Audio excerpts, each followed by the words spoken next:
Bonjour à tous et bienvenue sur Crypto Flash, la chaîne de l'actualité crypto. Aujourd'hui, nous allons parler d'un piratage énorme, plus de 200 millions de dollars. C'est tout un projet crypto qui a été piraté. On va aussi parler d'un exchange qui a été piraté. Je vais vous parler d'Amazon et de l'intelligence artificielle et de l'impact que ça a sur un projet crypto. On va aussi parler de Terra, de MicroStrategy et du Bitcoin et de plein d'autres choses. Pour ceux qui ne connaissent pas la chaîne, tous les jours, je vous fais la synthèse des meilleures actualités sur les cryptos. N'hésitez pas à vous abonner, activer la cloche pour ne rien rater. Au niveau du cours des crypto-monnaies, légère baisse aujourd'hui, moins 1,2%. La plupart des projets crypto en baisse. Bitcoin 26 000 dollars, Ether 1575, XRP moins 2,9%.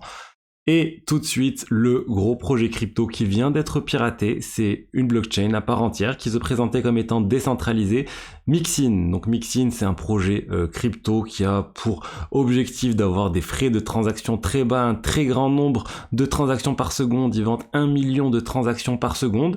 Et quand on regarde en fait le site officiel de Mixin, ben tout laisse penser qu'on est sur quelque chose de vraiment décentralisé. Regardez, il parle clairement de privacy et decentralization first. Donc bon, la décentralisation, mais qu'est-ce qui vient de se passer? Eh bien, le projet vient d'être piraté. Et comment le projet a été piraté? C'est la base de données du fournisseur, de la société qui a été piratée. La base de données dans le cloud du fournisseur. Donc ils sont chez Google Cloud. Ils ont la base de données de cette blockchain qui est sur Google Cloud et qui a été piratée. Donc concrètement, on est très loin de la décentralisation. Quand votre blockchain a une base de données hébergée dans le cloud, c'est tout sauf décentralisé. Et c'est comme ça que les hackers ont pu obtenir environ 200 millions de dollars. Alors la réponse de Mixin, c'est qu'ils sont en train d'étudier le sujet avec une société spécialisée dans la sécurité des cryptos, Slowmist. Ils ont contacté Google, etc. Mais c'est pas la faute de Google, hein, c'est sûrement Mixin qui a juste mal configuré sa base de données.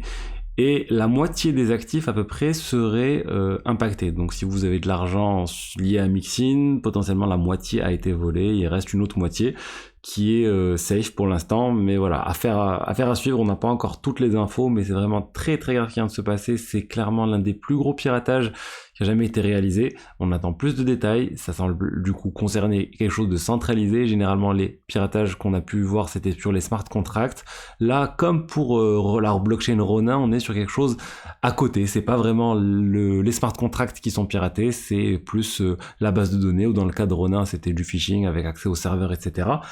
Bref, on voit bien en fait l'impact de ne pas avoir une blockchain réellement décentralisée. Quand c'est pas décentralisé, vous avez un point qui est centralisé, qui est risqué, qui peut être piraté, et c'est ce qu'on vient de voir avec Mixin. Donc soyez vigilants quand vous utilisez des blockchains différentes, des blockchains les plus connues, étudiez les choses, renseignez-vous. Même là, c'était pas clair. En tout cas, quand on allait voir sur le site web de Mixin, on pouvait pas voir, on va dire, que c'était quelque chose de réellement, qui était centralisé en fait. Ensuite, je vais rester sur un piratage et cette fois c'est HTX, non je parle pas de FTX, je parle bien de HTX, le nouveau nom de Yobi, l'exchange lié à Justin Sun. Eh bien, ils viennent de se faire pirater 8 millions de dollars. Ils ont dit ne vous inquiétez pas, c'est pas grand chose 8 millions de dollars pour nous, ça représente 2 semaines de chiffre d'affaires pour Yobi. Donc voilà, ça permet d'estimer aussi le revenu du Yobi annuel. Quelques centaines de millions de dollars. Et qu'est-ce qu'on peut dire? On peut dire que on n'a pas beaucoup d'informations, on sait juste qu'ils ont été piratés de cette somme, que effectivement je pense qu'ils vont s'en sortir. Si c'est réellement uniquement 8 millions de dollars qui ont été volés, c'est pas très grave.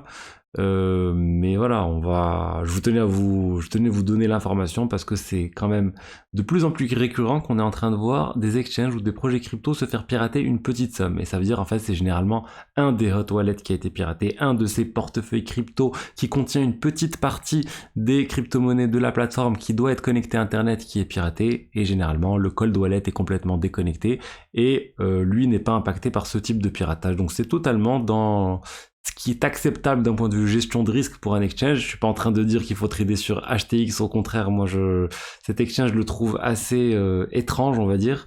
Donc soyez vigilants quand même. Ensuite, on va parler d'intelligence artificielle et d'Amazon. Amazon qui a annoncé investir jusqu'à 4 milliards de dollars dans Anthropic, la startup derrière le chatbot Claude. Pour ceux qui connaissent pas Anthropic, c'est une startup qui a été montée par d'anciens employés d'OpenAI suite à l'investissement de Microsoft. Ils n'étaient pas d'accord sur la direction que prenait OpenAI. Du coup, ils ont monté un concurrent d'OpenAI et entre-temps, ils sont devenus très riches grâce à tout ça. Et pourquoi je vous en parle? Parce que FTX avait investi près de 500 millions de dollars dans Anthropic à une valorisation, on imagine, plus faible que la valorisation actuelle.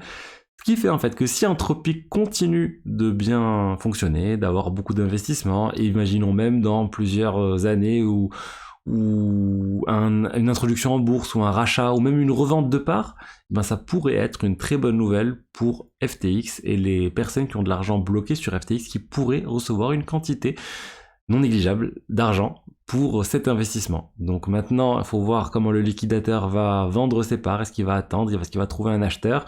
Mais vraiment, c'est une bonne chose, en fait, à travers les divers investissements très bizarres qu'a fait FTX avec l'argent des utilisateurs, bah, il va y avoir quelques investissements qui vont bien marcher et qui vont peut-être rapporter, compenser la perte des utilisateurs sur cette plateforme.